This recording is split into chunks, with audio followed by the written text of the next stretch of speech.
장판전투 208년 7월 병이 든 유표는 유비를 불러 가업을 맡아달라고 요청하지만 유비는 겸허히 사양한다. 정사는 유표가 유비를 시험했다고 본다. 208년 8월 유표가 죽고 유표의 장자인 유기와 첩실인 채씨 부인의 아들인 유종이 후계 문제로 내분이 일어난다. 권력 다툼에 승리하여 집권한 유종은 조조가 10만에 달하는 대군을 이끌고 남하하자 외삼촌 채모와 공모하여 조조에게 항복한다. 제갈량이 유비 진영에 들어와서 처음으로 지휘한 곳이 유비군 4,000명으로 조조의 하우돈 5만 병사를 상대한 박망파 전투이다. 제갈량은 박망파에서 봄날 건조한 날씨를 이용하여 하우돈 병사를 마른 계곡으로 유인하여 화공을 퍼붓고 매복시킨 복병으로 3만여 명을 괴멸시킨다. 이 전투로 인하여 그를 반신반의하던 관우, 장비의 신임을 얻는다. 하지만 물밀듯 쳐들어오는 조조군에 계속 밀려난 유비는 유표의 사망 소식을 모른 채 유종이 거주하는 양양에 도달했으나 입성이 거부당한다. 제갈량이 유종을 없애고 형주를 지배해야 한다고 가난하 유비가 인도와 천시에 반한다며 거절하였다. 이때 유종의 측근 및 다수의 형주 사람들은 유비에게 귀순한다. 이 급박한 와중에도 유비는 유표의 산소에 들러 술 한 잔을 올리며 그의 명복을 빈다.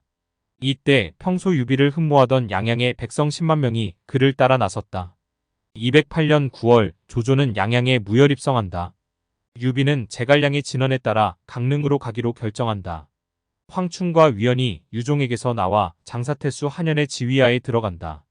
유비는 조조를 피해 도주하지만 10만 명의 백성들이 유비 일행에 따라 붙었기에 유비군의 행군도 하루에 10리 정도 밖에 나아가지 못했다. 이들 중에는 부녀자와 노인, 병자들도 많았다. 유비는 피난민의 짐을 자신의 부하들과 나누어서 직접 등에 메고 도보로 이동했다. 먼저 행군하여 강릉을 지켜야 한다는 진언이 계속되지만 유비는 지금 사람들이 남한에 지하고 있는데 어찌 이들을 버리고 갈 수 있겠는가라고 말하며 이들과 끝까지 함께한다. 유비는 포구에 도착하자 제갈량과 관우를 유기에게 보내면서 노약자 및 아녀자들을 먼저 배에 태워 보냈다. 그리고 나머지 장비 조운 등 장수들은 백성들을 호위하면서 피난을 재촉했다. 그러나 이미 조조군은 신야를 넘어 양양을 접수한 뒤 유비군을 바짝 추격해오고 있었다. 208년 10월 조조는 조순과 문빙에게 기병 5천을 주어 급히 유비를 추격하여 당양현 장판에서 유비 일행을 급습한다. 유비는 처자와 헤어지고 측근이던 미축과 간홍도 행방이 묘연해졌다. 후군을 맡은 장비가 당양벌의 장판교에서 20여 기를 이끌고 강을 방패 삼아 다리를 끊어버리고 금강역사처럼 버티고 서서 우레와 같은 큰 소리로 외친다. 나는 장익덕이다. 누가 나와 죽기를 각오하고 싸우겠는가. 장비가 조조군을 지체시키고 있는 사이에 유비와 백성들이 도망갈 시간이 생겼다.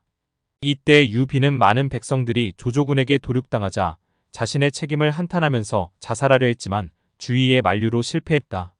유비는 자신의 부덕을 탓하며 백성들에게 자기를 따르지 말고 각자 갈 길을 가 생명을 보전하라고 말하자 뒤따르던 백성들은 일제히 엎드려 울며 흙을 주워 먹는 한이 있어도 간악한 조조 대신 유비를 뒤따르겠다고 대답했다. 고군분투하던 장판 전투에서 장비가 무너지고 10만 백성이 유비를 따라 나섭니다. 백성들은 노인들을 부축하고 어린이를 이끌었으며 누군가 넘어지면 다른 사람이 부축해 일으켰다. 제갈량은 이러다간 조조군에게 추격당해서 죽을 수 있으니 백성들을 버리자고 하지만 유비는 윽조리며 말합니다.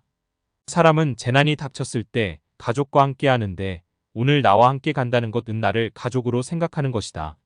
죽어야 한다면 함께 죽겠다. 그러니 한 명의 백성이라도 낙오시켜서는 안 된다. 그들이 나와 함께 가고 싶지 않으면 나를 버리고 가도 된다. 하지만 나는 절대 그들을 포기하지 않을 것이다.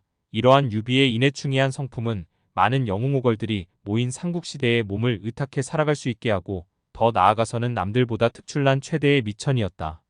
조운이 필마단창으로 조조의 천군만마를 헤집고 다니며 순우도에게 붙잡힌 유비의 간 부인을 구하고 한 민가의 우물 근처에서 다리를 다친 채 유비의 아들인 아두훗날 유선을 안고 있던 미부인을 발견했다. 조조군이 추격해오자 미부인은 조운에게 아두를 넘긴 후 짐이 될 수 없다 하여 우물에 뛰어들 자결했다. 조운은 흙벽을 무너뜨려 우물을 메워 부인의 시체가 적군에게 넘어가는 것을 막았다.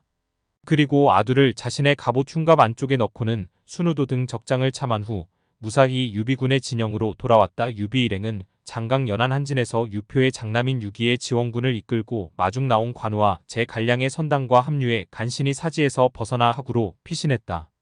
조조군은 결국 유비군의 추격을 단념하고 남하하여 강릉을 점령하고 전열을 가다듬는다.